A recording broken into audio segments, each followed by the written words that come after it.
लाडकी बहीण योजनेसाठी या 8 बँकांची खाती चालणार नाही.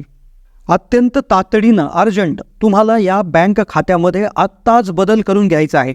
तुमचं जर आधार कार्ड या 8 पैकी कोणत्याही एखाद्या बँकेच्या खात्याला लिंक असेल तर तुम्हाला लाडक्या बहीण योजनेचे पुढचे हप्ते मिळण्यास अडचण येऊ शकते. लाडकी बहीण योजनेचा हप्ता 1500 वरून 2100 झाला आहे आणि इथून पुढे 5 वर्षाचे हप्ते जर तुम्हाला मिळवायचे असतील तर हा व्हिडिओ लक्षपूर्वक पहा. आतापर्यंत सरकारने 7,500 रुपये लाडक्या बहिणींच्या खात्यात जमा केले आहेत. आज आपण काही बँकांची लिस्ट या ठिकाणी पाहणार आहोत.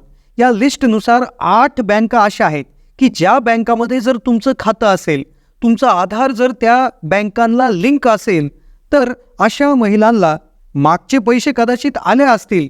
काहींना 1-2 हप्ते आले, काहींना 4-5 आले, काहींना सगळे हप्ते आले.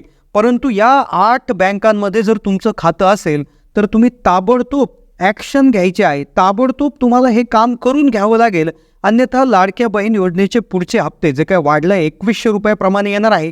किंवा जर महाविकास आघाडीचं सरकार आलं तर त्यांनी घोषणा केली की आम्ही महालक्ष्मी योजनेअंतर्गत 3000 रुपये प्रति महिना देणार आहोत. तर त्यामुळे लाडकी बहीण असू द्या किंवा महालक्ष्मी योजना असू द्या, जर योजनेचे पुढचे पैसे तुम्हाला हवे असतील तर तुम्हाला इथून पुढे हे 8 पैकी जे बँक खातं आहे ते चालणार नाही. या 8 बँक खात्यापैकी एखाद्या खात्यात तुमचा आधार लिंक केलेला असेल तर ताबडतोब बदलून घ्यावं लागेल.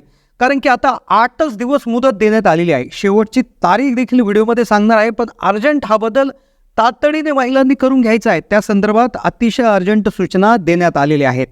आता ही 8 बँक खाती कोणती आहेत, महिलांना काय करायचं आहे, आधार लिंकिंग जर या 8 बँक खात्यांना केलं असेल, मागचे पैसे जरी आले असतील तर काय करायचं आहे हे आपण समजून घेऊ. पण त्याआधी तुम्हाला व्हिडिओ आवडत असतील तर व्हिडिओला लाईक करा, कमेंटच्या माध्यमातून तुमच्या शंका विचारायला विसरू नका, व्हिडिओ जास्तीत जास्त शेअर करा आणि चॅनलला सबस्क्राईब करायला विसरू नका. तर सगळ्यात प्रथम आपण जाणून घेऊयात आपल्या महाराष्ट्रामध्ये नेमकं कोणत्या बँका आहेत की त्या चालतात, कोणत्या अशा बँका आहेत की त्या लाडकी बहीण योजना तसेच कोणत्याही बँकेला चालतात, तिथे तुम्ही खातं उघडायला पाहिजे. तर त्या बँकांची लिस्ट आधी आपण सांगूयात आणि नंतर कोणत्या त्या अशा 8 बँका आहेत की जिथे अजिबात तुमचा लाभ येणार नाही. ते 8 बँकेत खातं असेल तर ते बदलावं लागेल, अर्जंट करायचं आहे, शेवटची तारीख. पण आता ही महाराष्ट्रातील सगळ्यात ज्या महत्त्वाच्या किंवा चांगल्या अशा बँका आहेत, 12 ते 13 बँका आहेत, राष्ट्रीयकृत बँका आहेत, ज्यामध्ये सगळ्यात जास्त लाडक्या बहिणींची खाते आहेत ते म्हणजे स्टेट बँक आणि त्यांच्या सहयोगी bank state Bank of India. त्यानंतर दुसरं आहे पंजाब नॅशनल बँक. लिस्ट तुम्ही पहा, या बँकांमध्ये खातं असणं खूप गरजेचं आहे. इंडियन बँक आहे, ही देखील राष्ट्रीयकृत बँक आहे. कॅनरा बँक, या कॅनरा बँकाला काही महिला कॅनडा बँक देखील म्हणतात. त्यानंतर आहे बँक ऑफ बडोदा. नंतर आहे इंडियन ओव्हरसीज बँक IOB. त्यानंतर आहे युको बँक. त्यानंतर दुसरी आहे सगळ्यात famous Bank of Maharashtra. Bank of महाराष्ट्रामध्ये देखील बऱ्याचशा महिलांचे खाते आहेत. पंजाब आणि Sind Bank, Bank of India, त्याचबरोबर बँक ऑफ इंडिया आणि स्टेट बँक ऑफ इंडिया यामध्ये बऱ्याचशा महिलांचं कन्फ्युजन होतं, पण या दोन्ही बँका वेगळ्या आहेत पण दोन्हीही चालतात. सेंट्रल बँक ऑफ इंडिया आणि युनियन बँक ऑफ इंडिया. आता या महाराष्ट्रातल्या 12 ते 13 अतिशय महत्त्वाच्या बँका आहेत. याच महिला बँकांचे सर्वाधिक खाते लाडक्या बहिणीने उघडलेले आहेत, आधार लिंक केलेले आहेत. पण या बँकासोबत अजून एक नव्यानं या ठिकाणी महिलांनी पर्याय शोधला होता, ते म्हणजे पोस्ट ऑफिस बँक किंवा IPPB India post payment bank, पोस्टाचं खातं. आता त्यावेळेस ही खाती अचानक महिलांनी भरमसाठ प्रमाणात उघडली, खास करून ग्रामीण भागामध्ये. कारण काय होत होतं, बँक खात्यामध्ये आधार लिंकिंग होत नसायचं आणि बँक पोस्टात खातं उघडलं की इंडिया पोस्ट पेमेंट बँकेच्या माध्यमातून एक कार्ड मिळायचं किंवा एक पुस्तक मिळायचं आणि त्याचं आधार लिंकिंग लागोलाग होऊन जायचं. भारतीय डाक विभागाने अतिशय चांगला उपक्रम राबवला, त्यामुळे लाखो बहिणींचा फायदा झाला. पण आता त्यातच 8 अशा बँकांची लिस्ट आलेली आहे की त्या लिस्टमधले जर बँकामध्ये तुमचं खातं असेल तर तुम्हाला तात्काळ बदल करून घ्यावं लागेल. जर या बँकामध्ये तुमचं खातं असेल 8 पैकी एक आहे तर पैसे येण्याची शक्यता अतिशय कमी होऊ शकते आणि कदाचित पैसे माघारीही जाऊ शकतात. आणि तुम्हाला माहीत आहे की सरकारी पैसा एकदा का मागं गेला का तो परत येण्याची शाश्वती उरत नाही. एकदा पैसा गेला की तो माघारी येत नाही आणि मग कितीही फॉर्म भरा, खटापटी करा, पैसे त्यामध्ये येत नाही. त्यामुळे हे महिलांना हे नक्की करायचं आहे. आता स्क्रीनवर पहा, एक महत्त्वाचा कोड तुम्हाला दिसत आहे. या कोडला म्हणतात IFSC कोड. प्रत्येक बँकेच्या प्रत्येक शाखेला हा कोड दिलेला असतो. आता इथे SBI आहे, पुणे शाखा आहे, तर पुणे शाखेचा IFSC कोड आहे SBIN 000454, branch Pune, Maharashtra, state Bank of India. आता लक्षात घ्या, आता कोणती बँक चालणार, तर त्यासाठीच आपण इथे एक चित्र दाखवलं की अशी बँक पाहिजे की त्या बँकेला IFSC कोड असायला पाहिजे, स्वतंत्र IFSC कोड. आता बऱ्याचशा महिलांनी काय केलं, पतसंस्थेचे खाते उघडलेत.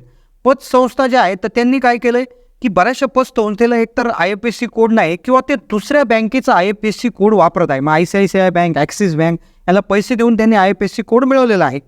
तर त्यामध्ये त्या ठिकाणी आधार लिंकिंग जरी केलेलं असेल तर तातडीनं तुम्ही काढून घ्या आणि तुम्ही नॅशनलाइज बँकेला ते खातं जोडून घ्या. कारण की इथून पुढे 2100 रुपये मिळणार आहेत किंवा महाविकास आघाडीने जे जाहीर केले की 3000 मिळणार आहेत किंवा किती पैसे कोणत्याही बँकेचे असू द्या, पण तुम्हाला हे पतसंस्था किंवा ज्या स्थानिक बँका आहेत तर त्यांच्यामधलं खातं उघडून तुम्ही जे लिस्ट पुढे सांगितली आपण आधी, त्यामध्ये तुम्ही खातं उघड किंवा जे काही जिल्हा बँका आहेत तर त्या जिल्हा बँकांना, जिल्हा सहकारी बँक आहेत त्यांना देखील स्वतःचा IFSC कोड आहे.